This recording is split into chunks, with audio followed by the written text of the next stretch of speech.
જો લાકડાની વાત થઈ જાય છે તો ઓબ્વિયસલી એક વસ્તુ તો આપણે ભણવી જ પડે, એ છે સંખેડાનું ફર્નિચર. ઓકે, જે ક્યાંક ને ક્યાંક લાકડા સાથે સંકળાયેલું છે. સંખેડા ક્યાં આવેલું છે? તો સંખેડા આવેલું છે છોટાઉદેપુરની અંદર.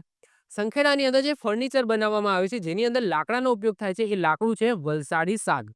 ઓકે, તો સંખેડાનું ફર્નિચર એ રંગબેરંગી સાગી લાકડાનું ફર્નિચર છે, જે પરંપરાગત તેજસ્વી મરૂન અને સોનેરી રંગોથી બનાવવામાં આવે છે. તમે જોઈ શકો છો, આ સોનેરી રંગ છે, આ મરૂન રંગ છે, આવું સરસ મજાનું સંખેડાનું ફર્નિચર બનાવવામાં આવે છે.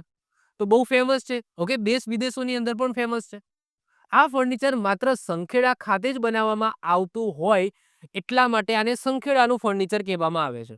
આવું ફર્નિચર માત્ર ને માત્ર સંખેડાની અંદર તમને જોવા મળશે, એટલે કે બ્રોડ પ્રમાણમાં. બીજે ઓછા ઓછા પ્રમાણમાં ક્યાંક જોવા મળે, પરંતુ સંખેડાનું ફર્નિચર બ્રોડ પ્રમાણમાં માત્ર સંખેડામાં જોવા મળે છે, એટલા માટે એને સંખેડાનું ફર્નિચર કહેવામાં આવે છે. જ્યારે એને જીઆઈ ટેગ મળ્યો ત્યારે સંખેડાના ફર્નિચર તરીકે જીઆઈ ટેગ મળેલો છે. આ ફર્નિચર ગુજરાતના ખરાડી, આ સમુદાયનું નામ યાદ રાખજો, ખરાડી સમુદાયના કારીગરો દ્વારા ડિઝાઇન કરવામાં આવે છે. આ ફર્નિચરમાં કુદરતી રેઝિનનો ઉપયોગ થાય છે, જે લાખનું વૃક્ષ હોય છે, જે મીણ ટાઈપ મેં હમણાં વાત કરી એમ કે લાખ વૃક્ષો પર જોવા મળતા નાના જંતુઓના સ્ત્રાવથી મેળવવામાં આવે છે કુદરતી રેઝિન. આ યાદ રાખજો, ફરીથી રિપીટ કરું છું. આ ફર્નિચરની અંદર કુદરતી રેઝિનનો ઉપયોગ થાય છે, અને એ કુદરતી રેઝિન કઈ રીતના મળે છે? તો લાખના વૃક્ષો ઉપર જોવા મળતા નાના નાના જંતુઓ, એમના સ્ત્રાવથી આ કુદરતી રેઝિન મળે છે, જેનો ઉપયોગ સંખેડાના ફર્નિચરમાં થાય છે. લાકડા પર ફ્લોરલ અને ભૌમિતિક પેટર્ન દોરવામાં આવે છે, અને તેને સજ્જ કરવા માટે એગેટ પથ્થરનું નામ પણ યાદ રાખજો, એગેટ પથ્થરનો ઉપયોગ કરવામાં આવે છે. એના પછી તાજેતરમાં વર્ષમાં રંગોમાં નવીનતાનો સ્વીકાર કરવામાં આવે.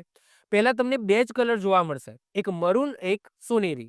પરંતુ અત્યારે તમે જુઓ કે અલગ અલગ કલરના, વ્હાઇટ છે, રેડ છે, અલગ અલગ કલરનો પણ સ્વીકાર કરવામાં આવ્યો છે. તો કારણ કે હવે ઓબ્વિયસલી બધાની ડિમાન્ડ પણ હોય ને, તો કાળા, વાદળી, લીલા, આઈવરી, તાંબુ, ચાંદી જેવા રંગનો પણ અત્યારે ફર્નિચર તમને મળી રહેશે. આ ફર્નિચર યુરોપ અને પશ્ચિમ એશિયા સહિત ઘણા બધા દેશોની અંદર નિકાસ કરવામાં આવે છે. હવે આધુનિકતાની સાથે કદમથી કદમ મિલાવીને પરંપરાગત જે કાર્બનિક રંગો છે, જે કેવડાના પાંદડાના માવાના રંગ આધારિત તરીકે ઉપયોગમાં લેવાતા હતા, એ બધું અત્યારે ઘટી ગયું છે. એટલે કે જે પહેલા કુદરતી રંગોનો ઉપયોગ થતો હતો, અત્યારે તમને બહુ ઓછી જગ્યાએ તમને આ કુદરતી રંગો જોવા મળશે. કેમ? સાહેબ, ઔદ્યોગિકરણ થયું અને બધાને ફર્નિચર ફાસ્ટ જોવે. કારણ કે આ બધા જે કુદરતી રંગો મેળવવા માટે ઘણી મથામણ કરવી પડે. બહુ બહુ લિમિટેડ સોર્સથી બહુ લિમિટેડ પ્રમાણમાં આ રંગો મળતા હોય. હવે બધાને આ રીતના જોવું પડે તો શું કરવામાં આવે? પછી આ કહેવાય જે રાસાયણિક રંગો છે એનો અત્યારે ઉપયોગ થાય છે. તો બે રંગનો ઉપયોગ થાય છે. એવું નથી કે પેલા કુદરતી રંગો બંધ જ થઈ ગયા, પરંતુ રાસાયણિક જે રંગો છે એનો પણ અત્યારે બ્રોડલી ઉપયોગ થાય છે આ સંખેડાની અંદર.